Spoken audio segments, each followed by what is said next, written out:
Good afternoon. I'm Eric Barton, Deputy Chief of the Seattle Police Department. Here to give an update on yesterday's homicide and carjacking in the East Precinct. Yesterday, at about just before 10 a.m., officers received a call of a carjacking that occurred in the 300 block of Martin Luther King Way East. Officers responded to that call and found citizens giving aid to a woman that was down in the road. They took over life-saving efforts until Seattle Fire Department personnel showed up and then turned that over to them. Unfortunately, the victim succumbed to her injuries yesterday. Officers responded to the scene, conducted an investigation.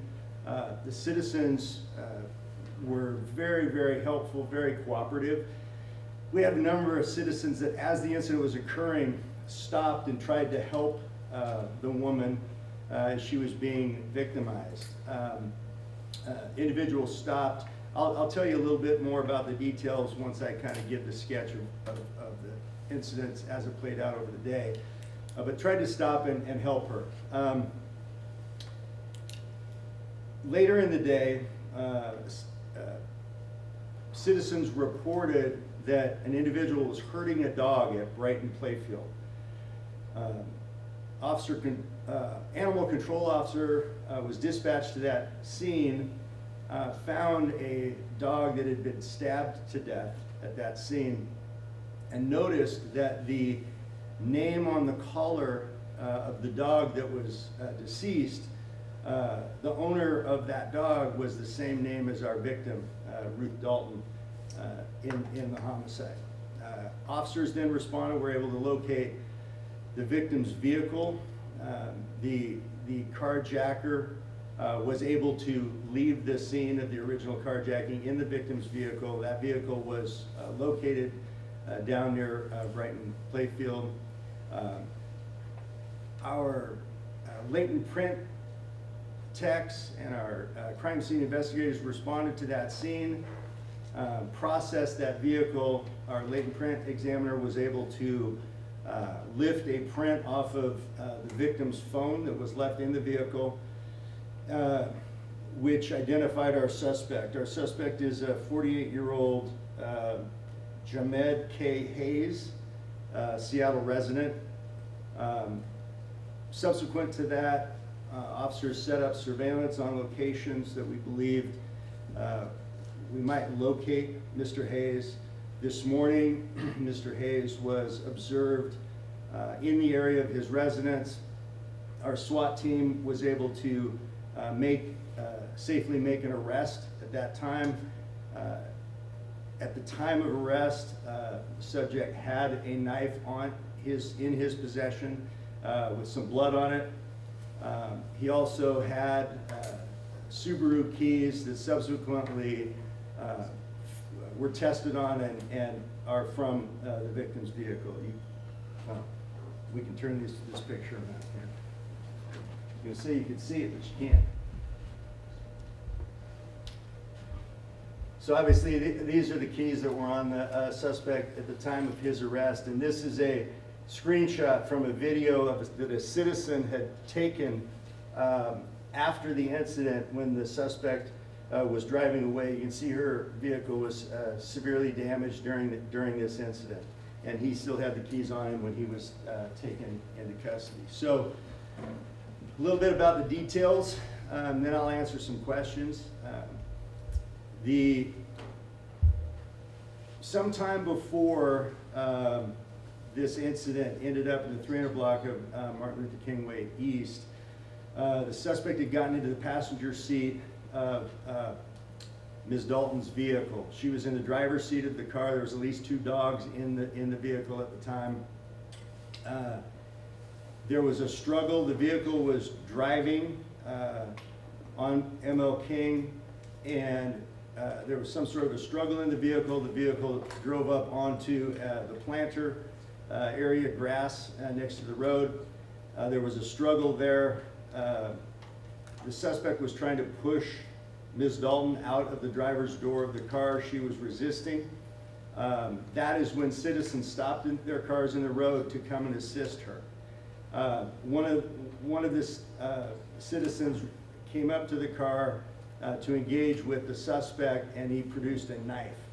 At that point, that witness backed away, went and retrieved a large stick or a bat or some similar object, came back to try to save the woman, and at that point the vehicle backed up rapidly across the road and crashed into two parked vehicles that were on the other side. Ms. Dalton was struck during that crash into those vehicles. The subject then drove away from the scene, and Ms. Dalton was left there, where citizens then began to provide first aid to her. It's believed that the suspect drove the vehicle immediately south to Brighton, where he killed the dog and then fled that area in an unknown means. We don't know how he got out of there at this point. The subject is under arrest, and we expect charges to be murder in the first degree, since there was murder in the commission of a robbery, and animal cruelty in the first degree. The subject has 8 prior felony convictions and history of mental health concerns. And we want to thank very much the community for their assistance, for the heroic actions of passers-by who just happened to see something like this happening and tried to intervene, and then subsequently assisted and were great witnesses for the officers and detectives who responded to the scene. I'd like to shout out patrol, both east and south precincts, the latent print unit, crime scene investigators, our MHPs who responded to the scene to help citizens who had been through that horrific event and who were very, very upset. We had Jeremy Farkas, one of our officers, do a sketch, a remarkable sketch now that we have the subject identified. The photo unit, Community Violence Task Force, SWAT, our partners at King County Prosecutor's Office, and all of the detectives in the homicide unit. It's fascinating, you know, something like this happens, something horrific and tragic like this. Everybody dropped what they were doing. Very important cases that they're working on, with the exception of a couple. Everybody dropped what they were doing and helped a brand new detective in the homicide unit who was working her very first homicide, and everybody pulled together and was able to make this identification and arrest in a very quick manner. Any questions? Deputy Chief Barton, do you know how long before the crash did the carjacking happen? I don't know that. That is part of the investigation to determine what preceded where the actual crash occurred. Some time before that, but I don't think it was a long time before that, but so likely something just previous. Deputy Chief, you said that one of these guys who tried to intervene had time to get a bat. That would suggest, at least to me, that this was a sustained attack. Do we know how long this lasted, start to finish? You know, it really wasn't that long. It was literally across a lane of traffic. The gentleman exited his car in the road, ran over, tried to assist, saw that guy produced a knife. He ran, 8 feet back to his car, grabbed a stick or a bat of some kind, and returned. And as he was returning, that's when the vehicle backed up and ended up crashing into the parked vehicle. So it was a matter of seconds, but it was certainly ongoing. Do you know how many dogs were possibly in the car? Because we heard from residents that they saw dogs escaping, and there was also dogs in the car when the car fled. We believe that there were at least 2. We don't know exactly how many. There was a dog that had gotten out and at the scene, and then, of course, the dog that was killed. And that dog was, Ruth's car dog. Yes. Deputy Chief, I just want to make sure I heard correctly. Did you say that the suspect was inside the victim's car? And if so, why? That's the investigation. That's the part that we don't know yet. That happened before. We have some video, that picks up different pieces of the puzzle. At the time that the vehicle initially went up onto the planting strip, he was already in the vehicle at that time. He was in the passenger seat, she was in the driver's seat. There was a struggle. We can't really see what happened at that point, but based upon citizens and witnesses telling us, there was a struggle that was going on at that time. He was trying to push her out of the car. Somehow or another, she was partway out of the vehicle as the vehicle backed across the road and crashed into the parked vehicles. Deputy Chief, you talked a little bit about the suspects or the individual's criminal history. Can you elaborate on felonies and if he was out on bail or kind of walk? Yeah, he hasn't been arrested recently. I think the most recent arrest was 2005. I don't know the reason for that. I don't know if he was in custody. I don't know if he was in treatment. I don't know the answer to that. I don't have, he has a vehicular homicide conviction from 1993, but I don't know any of the other specifics. Chief, just kind of hearing the chronology of events, it seems like this is a case where someone saw something and they said something, even down to the part where they saw a dog being abused. Yes. I mean, describe the importance of witnesses in this case and them not being fearful to report what they were seeing. This is an excellent example of citizens coming to the aid of their fellow community member at the time of the event, and then cooperating with the police completely from start to finish. We had folks calling in with information about our victim, trying to assist us in solving this crime.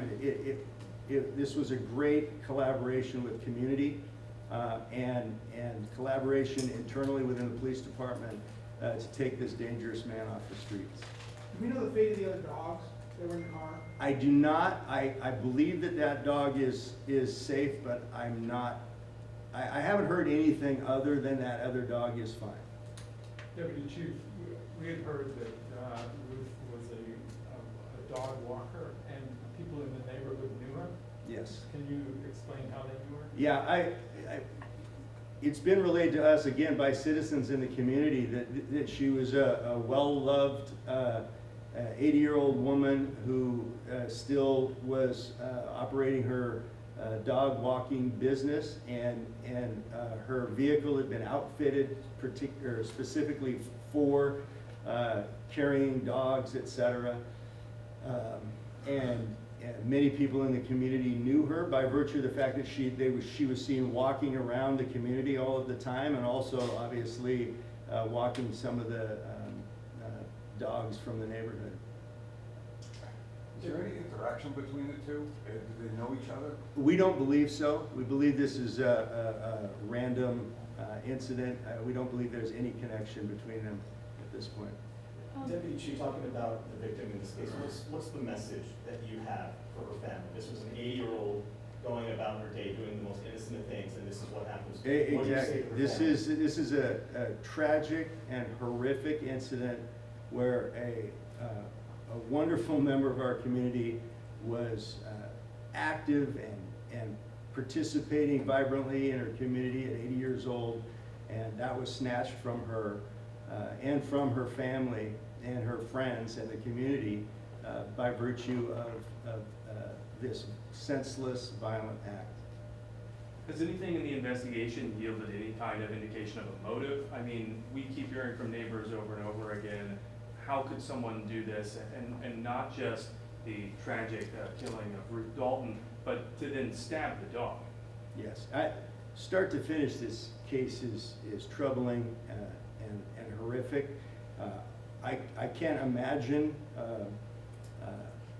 other than him perhaps wanting a vehicle. That's pure conjecture, but you know, having folks with chronic mental health issues in our community.